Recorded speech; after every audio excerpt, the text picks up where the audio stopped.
am praying. Good morning or good evening, wherever you are. Hello, I'm Lobsterbird, and I seem to be online, and I'm praying to the gods of the internet that you create a clear and easy channel for me to be able to talk to my friends, finally, about something that's really been weighing on my heart and my soul that I want to share with everyone. So if you're here with me, please say hi and let me know that you're here and that this is working and you can hear me. That would be really helpful. But I feel like it's working. I see little hearts and fingers. That gives me hope. I don't see any words yet, so let's see. But I know I'm really excited and a little scared too. Yay, Morgan! It's working! This is the power of energy clearing, my friends. I spent all morning on calls with my beautiful client heroes and doing all this energy clearing. And I feel like now the internet's working because of it. So thank you to my heroes. Gosh, there's so much I want to say. Clear and beautiful, just like you, Morgan. Okay, now I'm too excited because I started to believe that maybe there were some forces out there that would never let me come on and talk to you again, but clearly this is the moment. So I'm going to take a moment with you all. I'm so excited that you're here. Yay! Thank you, Stephanie Wild. All good. That's what I like. I would love to set an intention with you all because I feel my energy is it's clear, but it's really crazy right now. And the last time I wanted to come on and talk about this, I felt so centered, and I felt like I know exactly what I want to say, even though, never know exactly what I'm going to say. But I at least had some idea, and today I just feel like there's this wild energy. So I want to set the intention that Spirit may come through and light my tongue so that I may speak truth to you all today and be in my heart. May we all be in our hearts together, expressing in our truest authenticity and vulnerability and realness, so that the words that we say and the intention that we put on the things that matter to us results in so much healing and so much love and so much light in the world. And that whatever is helpful, may I speak that on this live. Whatever is good, whatever is for the greatest and highest good. Maybe take some breaths together. I could use some. So you're breathing into your belly. I'm grounding myself now. That feels better. One more big breath in your belly. All right, am I still here? Oh, there's hearts coming, so I feel like I'm here. Hi, everybody. Now I'm really here. I'm back in my body. Because I'm about to talk about some things that are really sensitive. They're really sensitive to me, and I know that they also impact a lot of other people. And so this has been coming up a lot. These hearts that are coming make me feel really good about being here and talking about hard things. So, it's the new year. Happy New Year. Yay! I don't normally get that excited about the new year. I'll tell you honestly, it's never been a big thing for me. Resolutions, everyone's talking about it this year about how they don't really work. And I just January 1st is another day, I used to feel like, but this one feels really special. And there's this energy update for the year that I listened to by this man, Lee Harris, and he talked about this turning point as actually it's the end of a 7-year cycle, and I'm really feeling that right now. Hello, Sarah! And so Sarah, you were here, we were together 7 years ago making puppets and stuff. And my life was really different 7 years ago. So was your life different 7 years ago? I'd love to hear where you were at. Because when I heard that this is really the end of a 7-year cycle, I really feel that because I feel like the energy for this year is really special. I am excited about this new year and all of the dreaming and scheming that I'm doing with my clients about what's possible in the next year, because we did so much work in 2018. so much work on healing and clearing and going to some shadows. So I've been reading everyone's posts. Like, a lot of people have been posting about what 2018 was like for them. And what I'm noticing through the people that are in my community is that it was a year of, like, it was like a roller coaster year of tremendous triumph and also like utter despair and devastation. So was that, hi Mashila, yes is saying yes. Was that what your 2018 was like? Because that's what mine was like. And I've been toying with the idea of doing a post like that, but I was like, this is actually maybe my third book. It's like about 2018. Hey, Sybil! Yay, another puppet person. I'm talking about 7 years ago. And 7 years ago, I was in New York City doing a lot of puppetry. And actually, so for me, that was like when I went right into grad school. So this was a huge transition point. So tell me where you were. Some of you, I know where you were 7 years ago. Michelle, LOL, hard 2018. Morgan saying massive chaos. Okay, good. Not good that that's what happened, but I like that we can kind of confirm that for each other. Like, we're not alone. Like, that's what was happening. And I also, like, I'm really curious for you to look back 7 years ago to 2012. In 2012, it was like basically my first full year of grad school. And this was really telling to me because everything that's happened in that 7 years is basically leading up to like what is coming to fruition in this year, which to me is so exciting because for me, it was, oh man, it was everything. I mean, that was like really in some weird, absurd way through art making is what got me on my spiritual path. And is what led me here and led me to leading pilgrimages, which I am going to talk about. Yeah, 2018 was very tough, says Sibel on all fronts. I'm with you, sister. I'm giving you a big virtual hug. I'm really there with all of you. I want to talk about that, and I want to talk about how I'm not leading pilgrimages anymore, like, and what that means, because lately I've had a lot of people contacting me and asking me, like, what is it that you do exactly? I'm really interested in what you do. Some people are like triggered by it. Other people are appreciative of it. Other people are like, I know I have to work with you, but I still don't really understand what you do. And so I've gotten this question a lot. And part of the reason I think there's some ambiguity about it is because in some way I wasn't completely sure. So I'm going to explain that in the context of 2018 because I feel like my story also might be able to help you put your year in some context. Maybe. Let me know if that's what happens. Yay, Morgan saying it's true. It's the start of this reality. So we're starting a new reality. And in the starting of this new reality, I want to like tell you a little bit of this story so that I can leave it behind and move on afresh into whatever this new thing is.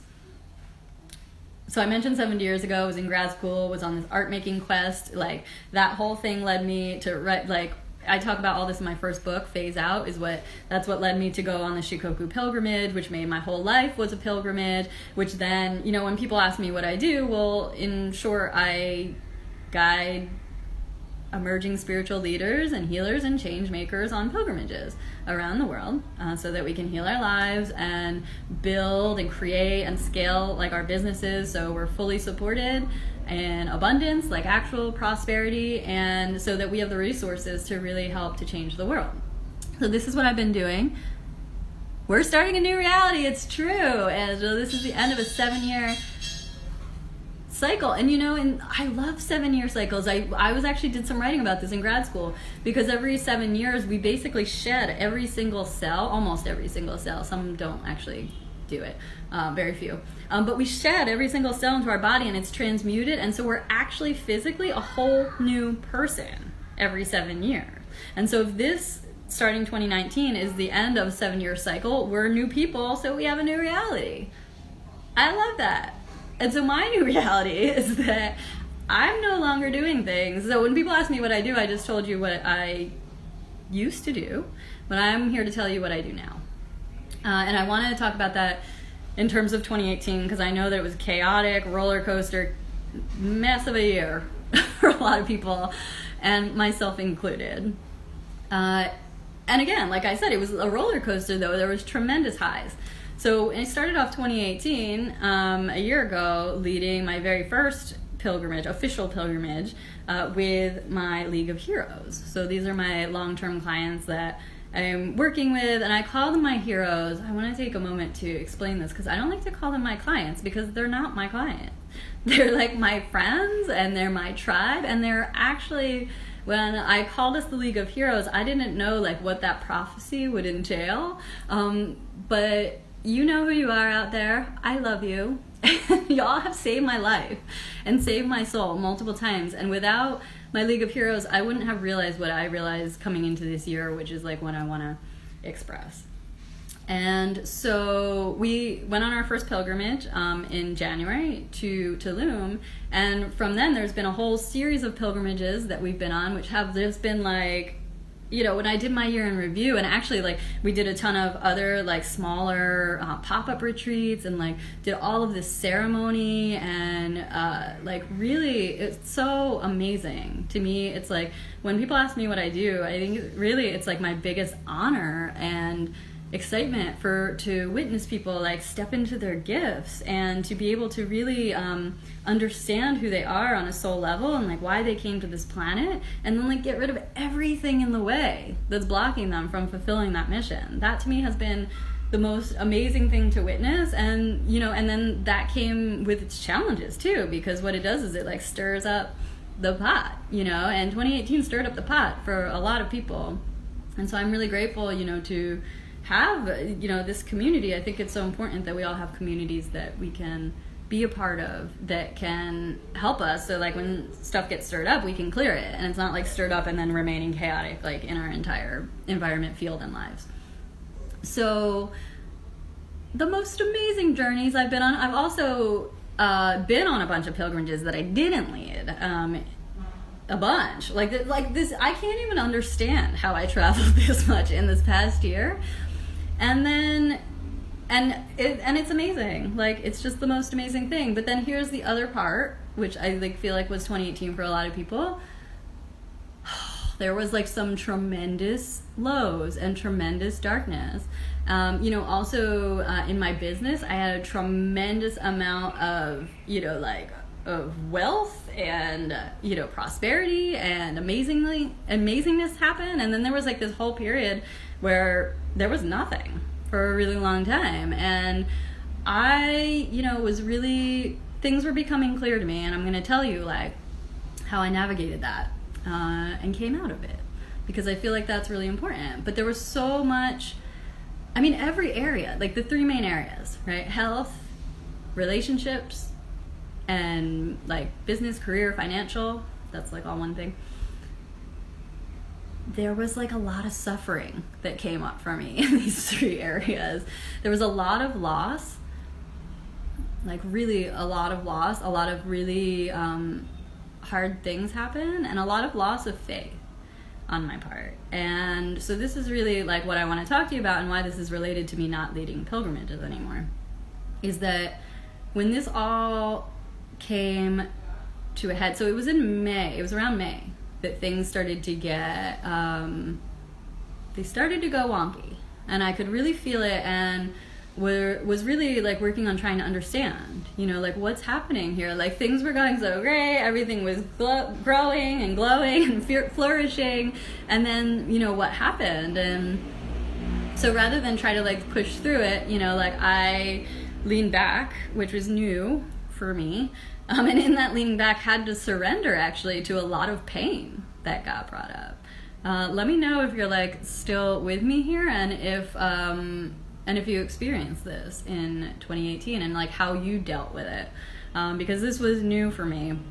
It was actually, you know, not trying to like keep doing things in the old way, because clearly they weren't working anymore. And so this question came is like, what is really going on here, and what is the new way? And so this led me on a whole bunch of journeys all around the world. And one of them that was so profound and has changed my life in every which way was going to Mongolia. A lot of people of you know that I went to Mongolia, and a lot of you know that like it's been really, like I haven't really been able to talk about it. And I feel like when I came back, I wanted to talk about it, and it got all wonky somehow. Like I feel like I was talking about it, but it was all mixed up, like in all of this other stuff. And yeah, I needed to process it for a really long time. Whoa, Angela said her life went wonky in May too. I would love to know, Angela, what you've sussed out was happening. Because I have my ideas, which I'm going to tell you about in a second. Morgan says open to new methods or experiencing. Yeah, I think that the people that really came through it this year really did open themselves up to new ways of experiencing it and understanding.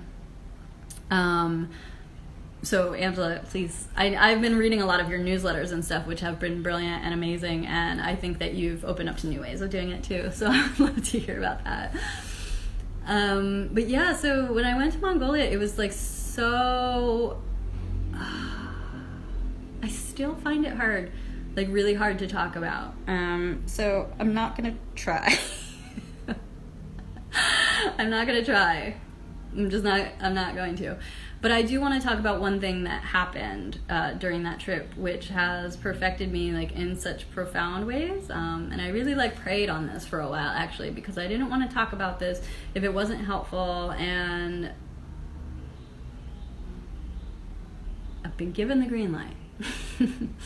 So here goes. Me expressing this one thing. Sorry, I don't know. I feel like really emotional all of a sudden because there's so much wrapped into this. Like there's so many things that happened, and there's so many things that were really painful. And so, you know, when I came back from Mongolia, well, it started in Mongolia on this tremendous journey that was facilitated by Liv Mackay Wheeler. And she, as well as Sylvie Zakrap and Natalie Zacharias, they led this amazing pilgrimage. And then with all these incredible warrior women sisters who I just had the incredible privilege of learning from and being together in new ways of seeing like how real feminine power and leadership can really come together and collaborate. And so it was really a powerful trip. And what started to happen on that trip was that once again, as a good pilgrimage can do, all of my ideas about reality started to become shattered. Thank you, Morgan. Love and light. That's been my prayer. Like, I don't think that I'll get to that in the end. Let me stay focused here on, I feel myself trying to escape from talking about this because my reality, basically was shattered in Mongolia. And I've talked about this a little bit, and I feel that on some level it's something that I feel a responsibility to continue to work with and on and continue the discussion of. But I guess this does relate to what you're saying, Morgan, is that I'm not going to show up here in the same way. And I don't know what this means, but this is what I mean by I'm not leading pilgrimages anymore. I'm not doing them. I'm not doing them. And I'm also not going to show up here because what I realized in the course of this past year is that there are some people who are really committed to going in and doing the work, and the work right now is really tremendous. I actually think moving into 2019, we've heard it in all the astrology and everything, but 2020 is going to be a huge year. Basically, systems are going to crumble. Things are going to be changed really dramatically. And so I know that there's people out there that are doing the work, and I feel that it's incredibly important to keep some of this experience and some of what I'm learning and these new ways of healing this very sacred right now, because there's a lot out there that doesn't want this kind of healing to happen, and it doesn't really want people to come into their own really divinely sovereign empowered beingness. That's my year for 2019. I did make mine. The book One Word is awesome, and I actually came to realize through that book, which is really short, I think it's less than an hour on audiobook, is that it's an incredibly spiritual process, is defining your one word for the year. So I highly recommend reading that book or listening to it. Thank you, Miss Sheila. You're a badass too. You are one of the people, I know that has been doing the work. And so, I don't know how that's going to look, but I just want to say that I love you all so much, and it's been my commitment, especially over this past year. So looking back on 2018, I did these weekly Facebook Lives almost every week, except if I didn't have Wi-Fi. And it's been so amazing to be with you all and to learn from you all Yay! And warriors will be needed in the coming year. And I've met so many of you warriors, like, through doing these broadcasts. Through doing these transmissions, and like it's really helped me a lot. So there was one live that I did right after Mongolia where I came on. It was called To Do or Not to Do, and I was like a crumbled pile of nothingness. Like I was shattered. And some of my heroes, I came to find out this just like a couple weeks ago, they watched that live, and I was basically like giving up my lease on life. And this is why sovereignty is my word, because I feel like now it doesn't matter what you're doing. Like if you have your own business, if you're a coach, if you're a healer, if you consider yourself an emerging spiritual leader, if you're just like even like going to work every day in an office, but if you, oh man, there's like a lot that is going to battle you from really doing what it is that you're here meant to do. And that's what I mean by sovereignty, is that actually what I've come to realize, maybe this is the last thing I'll say about, maybe this is the last live, maybe I came on to say I'm not doing pilgrimages anymore, maybe I came on to say I'm not doing lives anymore.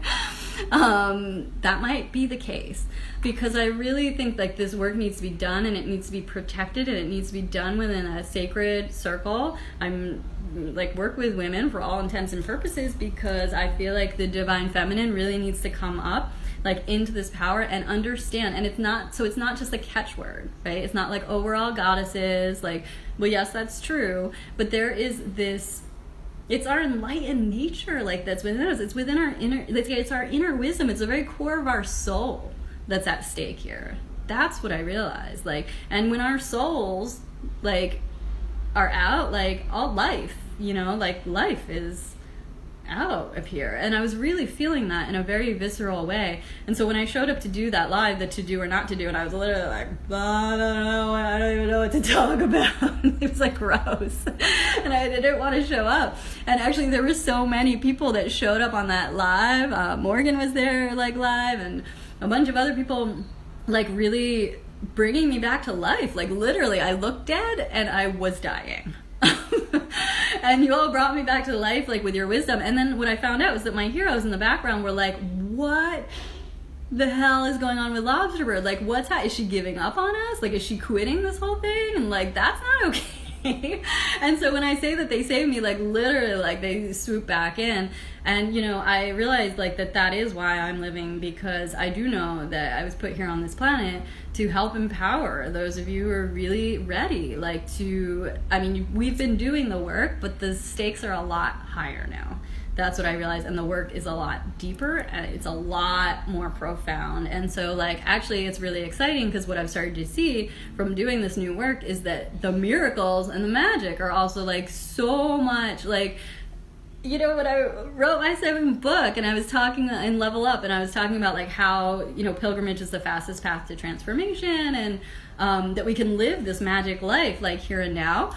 I actually had no idea what I was talking about, because it was magical, and now it's like as if we're like living Lord of the Rings. Like that's how like crazy magical it can be on the flip side, but it you know, takes a real commitment. And so for me, you know, my spiritual path has been everything. Without that, like I would have no business. Without that, like I wouldn't be healthy like I am today. Like I've cured myself of so many chronic things, but I didn't do it myself. It was with source and it was with spirit. And I'm like fully well aware of that. And I also am aware that there are forces that like wanting to literally beat that out of me and kill me, because that's what I was experiencing both when I was in Mongolia and then afterwards. So to go back to the incredible, like, amazingness that trip was, and to give a real, you know, tribute and real, like, so much gratitude and so much thanks for that experience, because it was really, really hard. And by the end of the trip, I got to this place where, like, my entire veil was lifted on what's really going on here in the world.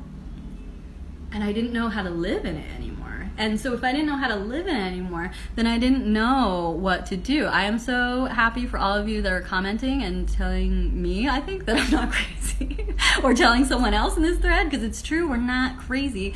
Like, I understand reality in a whole new way. And so it's like all those things that people were writing about and all those movies they were making, like that, it was closer to what's real than what we're being fed and socialized into. Like, but I didn't understand the level of it until now. It's like level up, like I once again did not know what I was saying. So this is a new reality, and it's one where we actually get to live like the greatest, grandest, and epic story ever, which like comes with like actual, like, you know, there are actual battles to be fought, like that's real, and there are actual like tools and skills and gifts that you have within you in order to do so. So if I do anything anymore, like that's my only job, is to unlock that for you, because I'm in a process of reclaiming and remembering and like embodying my own sovereignty, because I saw so many of the ways where like literally like life was being choked out of me. And it's amazing because like I've accomplished a lot, you know, like in a lot throughout my life and also in a short amount of time. So it seems like maybe like everything is like fine and dandy for me. And I just like also want to like be honest, is that like it wasn't. Like even though it seemed like things were going well, there was some really dark shit in there that was at the same time trying to take me down, and almost did. So I'll get to my point, which is in the course of Mongolia, I realized this, and I got the suspicion that like maybe I wasn't supposed to be doing, you know, like what I had been doing, which was like leading pilgrimages and helping people with their businesses and all that stuff. And so, you know, one of the things that happened on that journey was Liv Mokai Wheeler has an amazing and profound connection to the Candomblé, who are the little people. And it's through her graciousness and with so much gratitude to Liv that she brought through the Candomblé on that trip to help guide us. Angela, you're confused about why I'm not doing pilgrimages, but this explains it, what I'm about to say.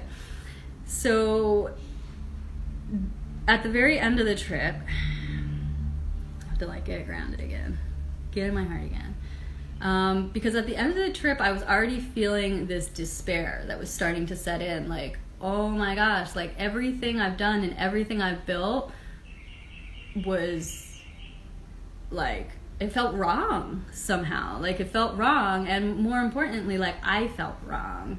I felt like I was just wrong. I felt wrong, like about everything. And I realized like that this was like an underlying core belief and pattern within me. This is on the flip side, but at the time I didn't realize what was happening. Just like everything felt wrong. So I had the tremendous opportunity to ask the Candomblé a question as divined by Liv, to which like forever and forever and forever I will be so grateful for that opportunity, because without that I feel like I might have actually come back. Internet, help me everyone, pray for clear internet. It's trying, these dark forces are trying to take me out again.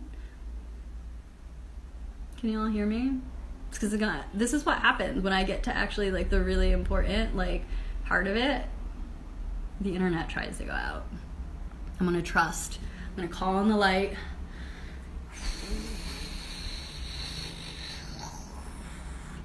I'm gonna call on the love, and I'm gonna call on the clear energetic internet signal, because it's low now and I sense that the messages aren't coming through. I'm on to you, dark energy, and out with you.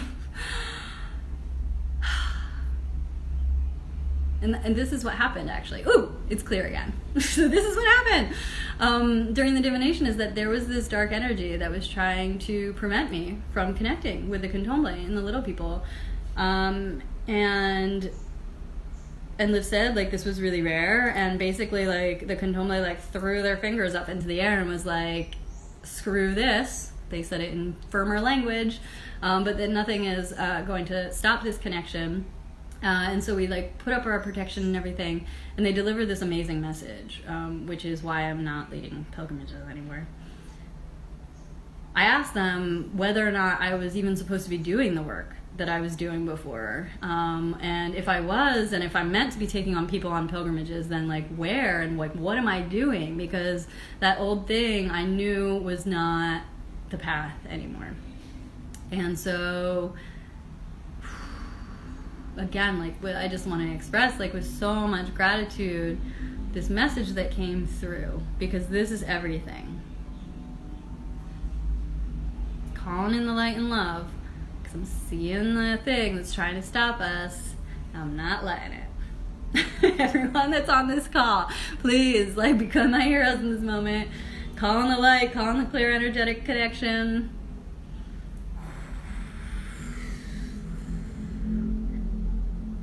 Like, it's serious. Every time I go to talk about this, something tries to stop me. And within my own psyche, I'm not having it. I'm going to continue this. I'm going to continue talking about this. So I'm like calling in source to come and clear like whatever is trying to block this.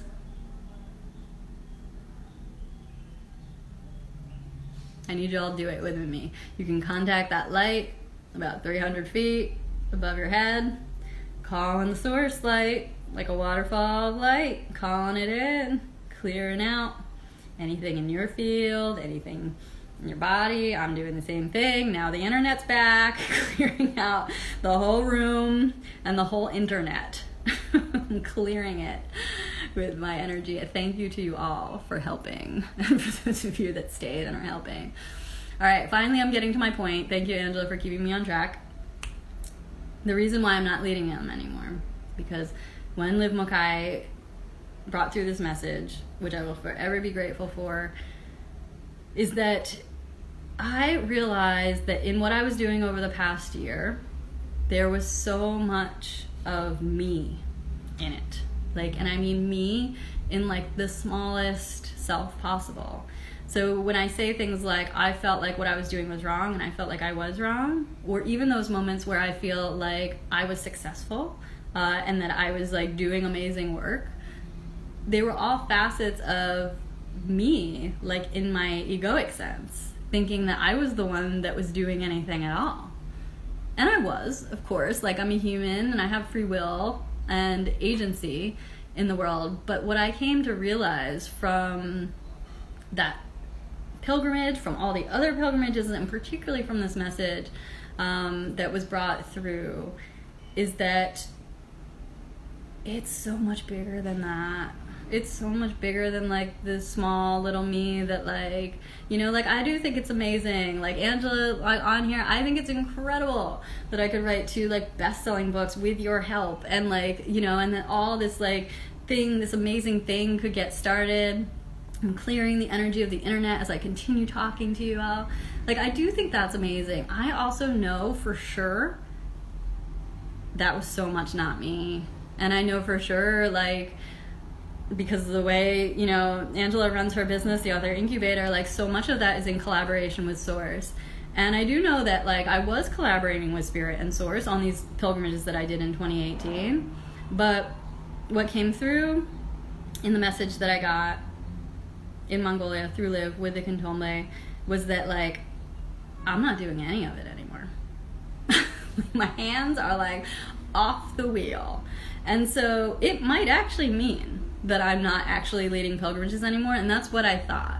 And so that's what I asked the Candomblé, and they told me something different. They told me actually that of 2 places, it says my internet's low, so I don't know if you're going to be able to hear this. This is like the important part, so I'm coming back doing the clearing again. Please, you all, help me clear. Energy clearing is everything. This is like part of the work. I'm sure that there's something that's trying to stop this. I'm well aware of it, and I'm calling in all of higher assistance and the highest light and love to come down and clear that for me and for us, for anyone that wants to hear this message, that it might be coming through. Because I know right now your comments are coming through, and now it's clear again. This is the weirdest live I've ever done. But so the message that came through, actually, so the Candomblé told me about these 2 different pilgrimages that I'm leading, and I want to tell you about, not even I want to, I was told that I can tell you about them, and that it's really important to, because when I realized that I was committed to like 1,000,000% to like, if it's not for the greatest and highest good, I'm not doing it anymore. That's like the new thing, because I realized like I was doing a lot of things and I wasn't fully checking in to make sure that they were. So now I'm checking in. to make sure. And so I checked in. I got this incredible opportunity to check in with these amazing starry beings who care so much for us and love us so much and like want to help us and guide us, and they did. So they told me where I'm going. I want to share this with you. It tells me my internet connection's low again. So it makes sense, because I do know for sure that there are 2 places that I am leading pilgrimages to. And beyond that, I'm not sure that I'm ever doing them again. What'll happen is that Spirit will come through and tell me, but I am ready to give it all up if it's not really what's right.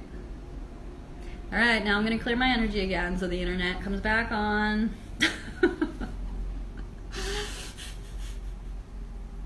I'm also going to clear like this feeling that's coming up for me, which is like loss. Like I feel separate and disconnected from you. And so I'm going to call in the light and love of Source to clear that. I'm going to clear like the thought. I have this thought like, oh no, people are going to leave because they can't hear me. And so I feel like I'm losing you all right now, and I'm just going to bring in the light to clear that. I know that we're all connected. We're all connected in so many ways, and I know that by clearing like these false thoughts and beliefs in me, I'm actually clearing the internet. Now it's green again. And there's still 9 of you here, and possibly more. And I'm excited, and I love you. So I want to tell you the 2 places now that the Candomblé, like dark energy, you cannot stop me from telling the world what they told me. Which are the 2 places that I know that I'm going. And beyond that, I might not actually lead another pilgrimage again. I don't know. What I do know is that I'm not leading these next 2 either. So here's what I mean. So both of these places came as a total surprise to me. Like not on my radar at all. Like there are other places that I felt for sure that I was gonna go. These are not them. And what ended up happening is that when I got this message, I just committed 100% to like, yes, I'm gonna go to these places instead. I don't even know why or like what's there for me or for anyone else, except that I know that the message that Liv Mokai brought through the Candomblé, and like that's enough for me to like trust in Spirit and go with that. So basically they or other beings of the highest assistance are leading my next pilgrimage. I am about to tell you where it is. Yay, Michelle, it's so true. So what if we don't know what we're doing? And actually, like when I track 2018, the moments of my greatest success are ones where like my human like small mind didn't exactly know, but I just trusted like what was coming through, and it was like it was what was needed. And I can see the places like where I interfered. So like this is my commitment to 2019, and this is why Angela and everyone else that's listening, I'm not leading them anymore. They're being led by Spirit, or they're not happening at all. So there's 2 that I know that are happening. I know when they are, and I know, actually I don't even know when they are. I kind of know when they are, and I'm going to tell you that. And I know where they are, and I know that those of you that are meant to come will come and join me, and like magic and miracles and crazy zany like fairy tales are going to come true. So this is actually my big announcement, is that I'm not leading pilgrimages anymore, and here's the next one. Because y'all been asking. So the next one is happening. Angela's like, okay, I get it now. Yeah, like, but it might mean, like, I actually, when I say that, like, if it's not for the greatest good, then something else will happen, and I might not be doing these trips anymore. So I also think, like, there are 2 that I know for sure that are happening, and, like, if you wanted to come on a pilgrimage with me, then come now, because truly God only knows what happens after this. So the first one that the Candomblé brought through was so surprising. I'm just checking in with them if it's time to tell you.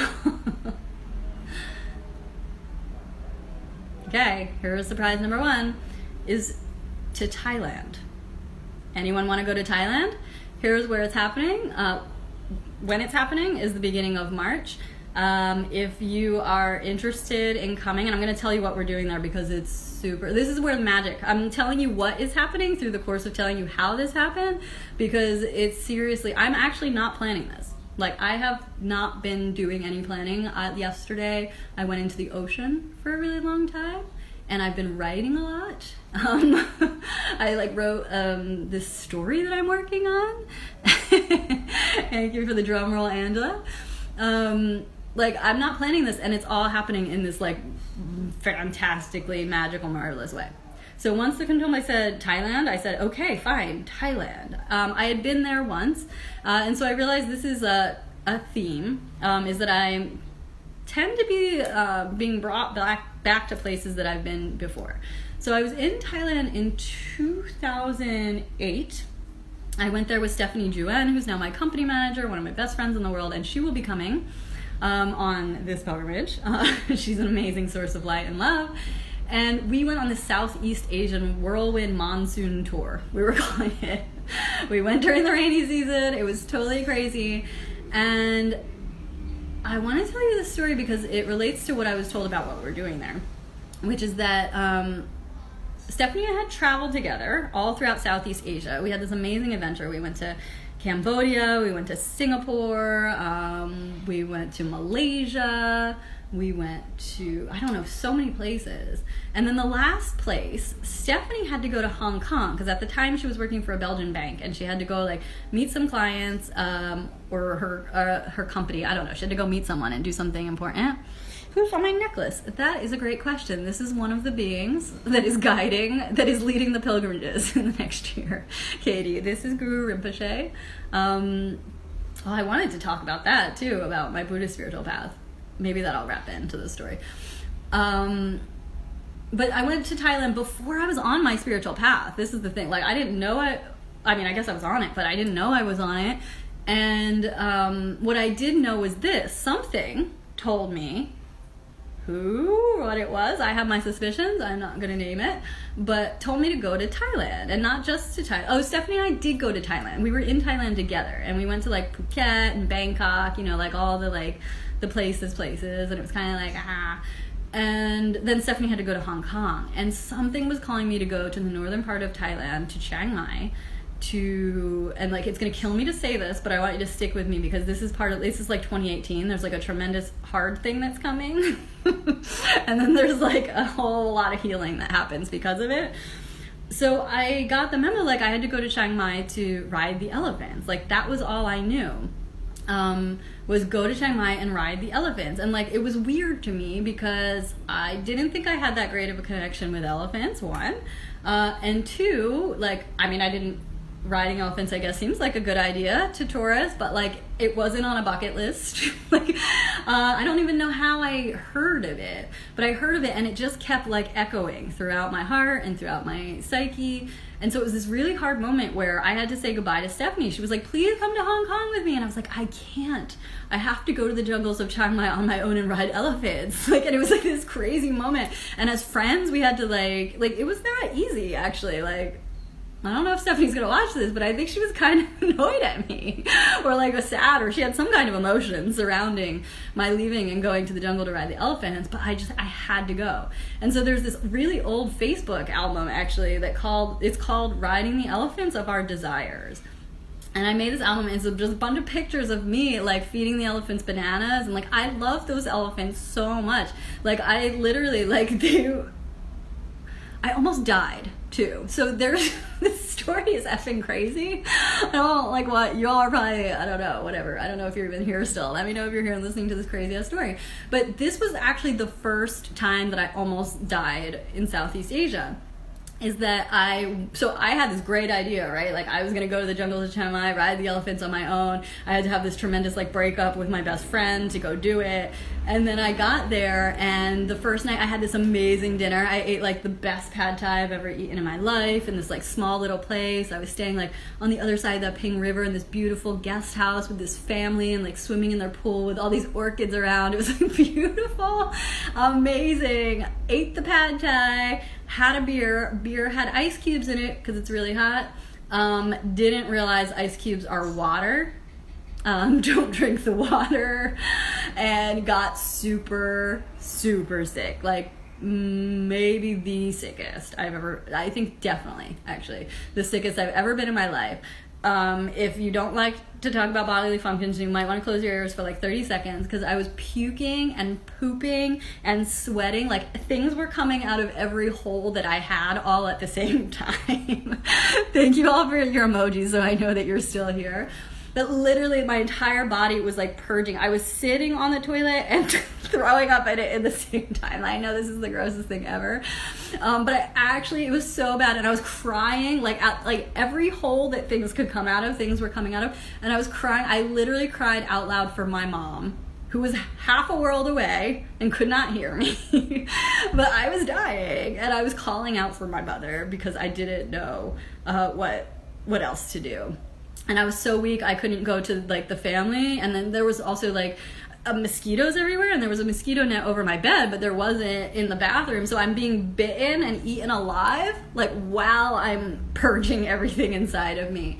And so what happened was I had scheduled this like 3-day trek into the jungle to go like be with the elephants and like camp out and all this stuff. Well, I could not go. Like, I couldn't do anything except for like, blah. Okay, so I'm done talking about the bodily function, so you can uncover your ears now if they've been covered. And finally, I think I slept, I had to somehow cancel the trek. Maybe the fan, I can't remember. I was like in such this like crazy, I was in an altered state. Like, I'm not actually sure what happened, but the family, once again, if you read my post about being in Bali and how they all saved me, this is like a recurring theme, is that the family of the guest house came and saved me, and they gave me some medicine, but like basically I couldn't go on the trek, and I was heartbroken because I thought, why did I come all the way to the jungles of Chiang Mai to ride elephants and then not actually ride them? Makes no sense to me, and was not on the spiritual path, so it wasn't like really clear on how the universe was working at that point. So the third day, I finally became a human again and stopped like everything, but I was really weak, obviously, because everything had left my being. So weak, and but I was like, I have to do it. Like, I have to do. Why did I come here if not to do it? So I got on board with like a 1-day like adventure, like there and back.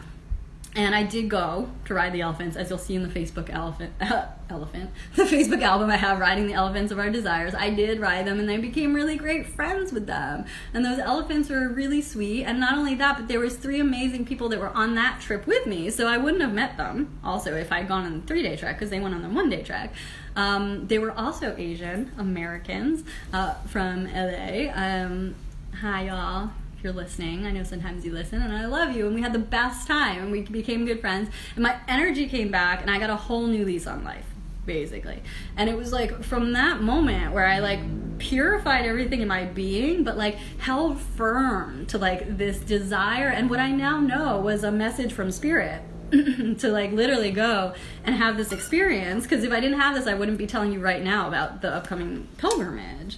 And like, it wouldn't even be happening if I didn't ride those elephants of my desires. And that desire in me, like, was so big, even though I didn't understand it, but I had to continue to follow it.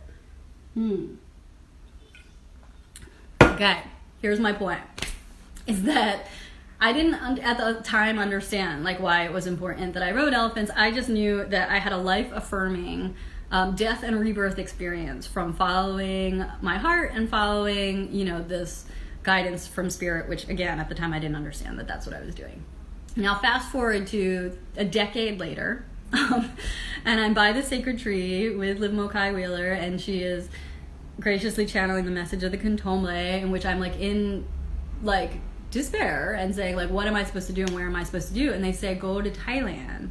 And they told me specifically that I need to go and work with the elephants there, and that these future pilgrimages, if they're happening, which not led by me, led by spirit, and also, Angela, I don't know if you're still here, but also not just led by spirit, but also really led by the people of the land. And that's what happened here in Bali. And the last one is really partnering with the indigenous people of every lands that we go to make sure, like these pilgrimages that we're going on are really with so much connection and so much respect to the land and to the people who are the stewards of that land.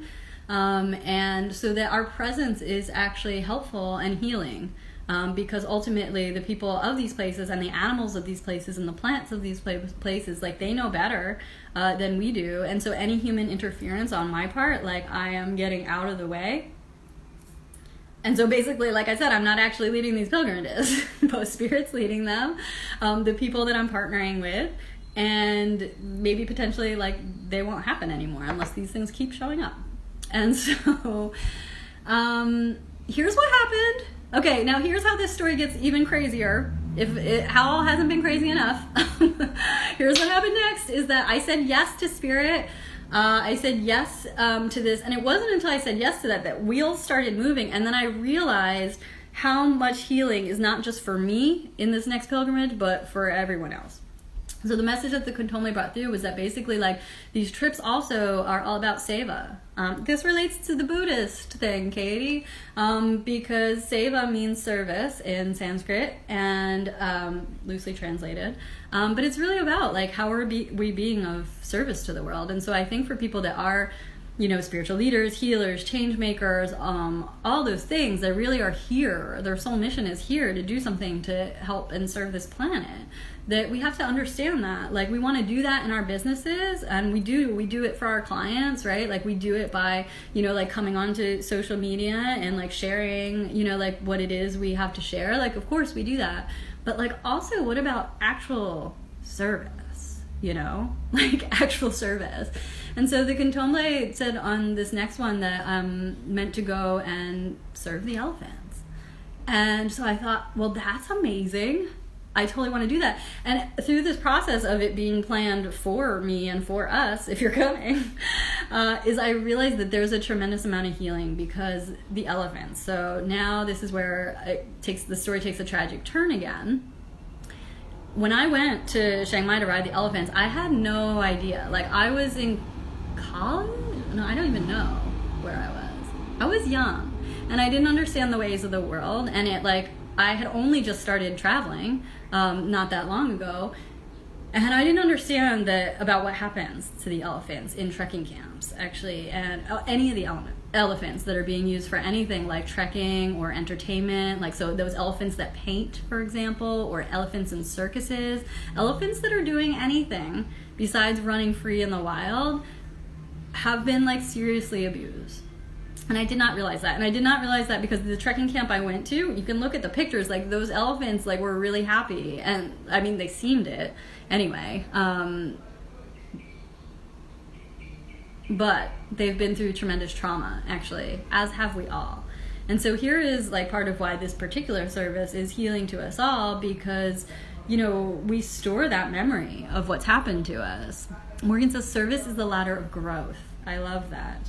And so, you know, I'm convinced that if I'm saying in my business, I'm here, like, to serve people and serve the planet, and I'm actually here to help other people, like, understand their gifts and step into them so that they can, you know, like, serve the people that they're here for, and so that they can have more visibility so that their message of hope and healing can spread out to the world. That is what I do.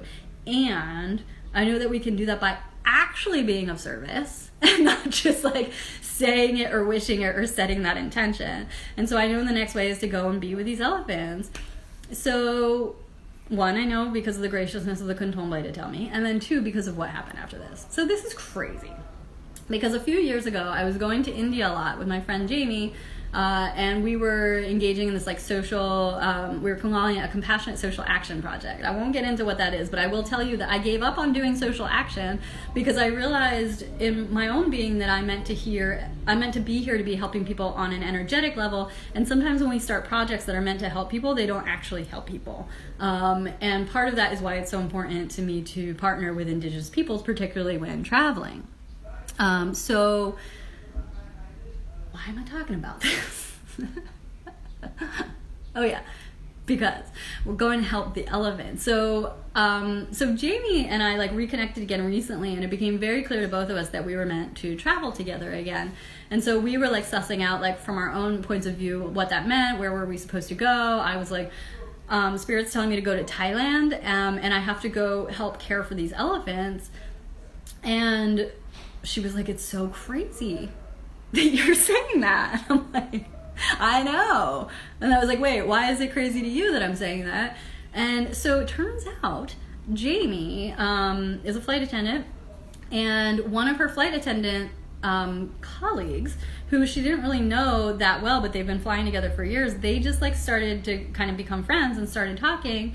And this amazing woman runs this incredible program that's like stewardesses for the elephants, and she goes and she works at this elephant sanctuary in Chiang Mai in Thailand, and volunteers there with a group of women to help care for the elephants. And Jamie says, like, would you like me to connect you to her?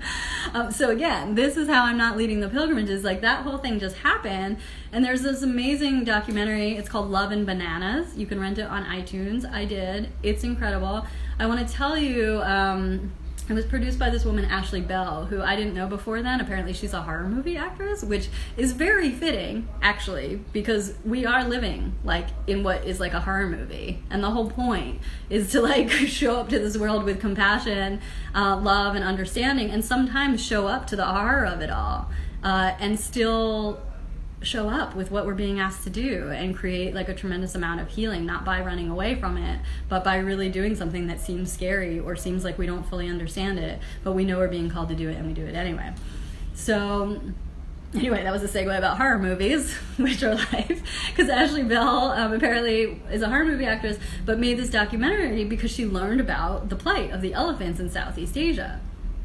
So there's these two different groups of elephants, basically, the African elephants and the Asian elephants. And the African elephants, we know a lot about them because like their tusks, they're hunted a lot for their ivory, right? But we don't hear a lot about the Southeast Asian ones, and actually the African ones are threatened, but the Asian elephants are totally endangered. I can't, numbers like aren't my greatest strength, but there's not a lot of them left. And the ones that are left are like being subjected to this horrible thing, which is when they're used for trekking and they're used for entertainment, they're used for any like service reasons, they have to go through this horrible process. I'm getting like chills and I'm getting upset because I also like have been on this healing process for myself to forgive myself for like riding the elephants, because it's part of like that industry and that it exists and that people do that this continues to be perpetuated. So this is like my own atonement too, that I'm committed to going to working at this elephant sanctuary. And there's this amazing woman named Lek Chyler, and she's from Thailand, and she's created this crazy, amazing thing because her family was actually also in the elephant industry, using them as service animals, and she refused to do it. And she wanted to create a place where they could be healed and be free again. And she faced tremendous amounts of resistance to that, both within her family. This is all in the documentary. In her family and then in the public eye. She was basically like denounced, and she persevered. This is the whole metaphor to like what we'll be working on this pilgrimage, because it's happened within our beings too. Hi, Sandra. Like the elephants, going to help the elephants, like yes, like if you want to come help the elephants, come with me on this pilgrimage. It will like change your life forever. Being in the presence of these like mighty, amazing, wise, incredible, honorable beings just changed my life when I went there that first time. So the thought of being able to be of service to them just feels like so important to me and so necessary, because we've all done things like in our own lives, like, and we've all had experiences and we've done a lot of them to ourselves. So in going and helping these elephants, we're actually like helping to clear our own hearts and our own beings and clear ourselves from our own, trauma that we've experienced and our own grief and our own abuse, whether it's from others or whether, like we've done it from ourselves. This is what I've been realizing in 2018 was the ways that I have, been doing that to myself. And so part of this is, it's all for the elephants, but I can also see like how it has a tremendous healing capacity for everyone that goes and helps. Here's what happens to the elephants. It's really hard to talk about. Yes, and it is an amazing place and an experience. And like, I really want to experience it in a new way, like in a new way that really brings something. And I know like I'm being guided. So here's what's happened. Every elephant that's in the service industry goes through this thing called the crush box. And basically what happens is they take, they find a mama elephant and her baby, and they take the baby elephant away from the mother, and they put it in this little box, the crush box. And it's in there for 24 hours, and basically they beat the elephant over and over and over again for 24 hours to crush its spirit, to make it forget its own mother. Like, they basically like bash its consciousness out, to the point where it can't recognize its own mother anymore. They hit it with sticks and with bell hooks and with chains, like inside this box for 24 hours straight, until the elephant does what they want it to do. And if it doesn't, they do it for another 24 hours. They beat it again and again and again. So if they can see that the elephant still retains its original spirit, they beat it again and again for 24 hours until finally it's not left in the elephant. And it's horrible. Can you imagine? Like, can you imagine that happening, like, to yourself? And can you imagine that, like, we, in some way, I mean, I'll speak for myself, but even unknowingly, I participated in a system that perpetuates that. It's tough. I've had to go on this whole healing, like, and that's what's amazing about, you know, like, spirit and the messages that come through, that I am, like, so grateful for it. I'm so grateful for everything that happened in Mongolia, and for everyone that was on that journey and led it, and everything, all the journeys I've been on this past year, because they've all revealed to me a tremendous amount of heart, like, that's happening in the world, and that in some way, like, even when we don't know, we're participating in it. And so this is me, and then, like, this is me, not me, actually. I just, like, feel compelled to say that, like, it's not okay anymore. Like, it's not okay to me, and that's what these pilgrimages, however long they last for, are about. It's about everyone realizing, like, their own part in this, and that we all have to become sovereign. Like, we all have to understand what it is we're doing and the impact that we have in the world, and that, like, it means in all the unique ways, like, to you and to me, without any of the programming and without any of the abuse and any of what is out there that is trying to beat our spirits out. Literally, it happens to the elephants, and it happens to us, and it happens to us every day. And I lived a long time without realizing that. And so to atone for all of this, I'm going to help with those elephants. The wheels are set in motion, where we'll go to this elephant sanctuary, because Lek has started to free them. So from trekking camps, and, you know, from circuses and wherever she can get these elephants, she brings them. Oh, because I didn't say too, so what happens after the crush box and this baby elephant, once its spirit is crushed, like, it doesn't recognize its own mother anymore. It, like, doesn't recognize, like, the source of love, like, that brought it into the world. And, like, that's what happens. That's what happens to all of us in some way. We lose our connection to, like, that source, which, like, truly, truly loves us, because it's beaten out of us. So I can't think of a better way. Obviously, I wouldn't have ever thought about this if it wasn't so graciously given to me by Spirit.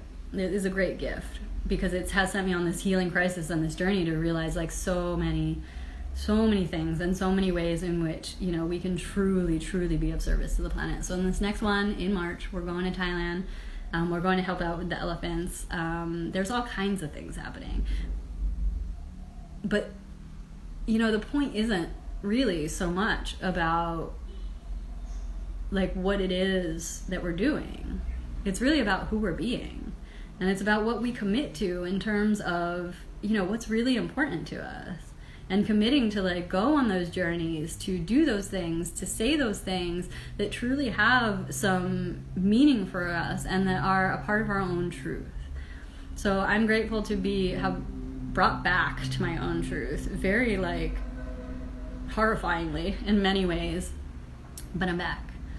And by I'm back, I mean that I'm, like, surrendered to whatever it is that's happening. I know the next thing that's happening is that we're working with these elephants. And actually, a lot of the spots are already taken by people who are in my League of Heroes, but there's some open. So if you want to come on this amazing journey that will be healing for the elephants and for you, and really, like, it is still about leveling up, though. It impacts every area of our lives.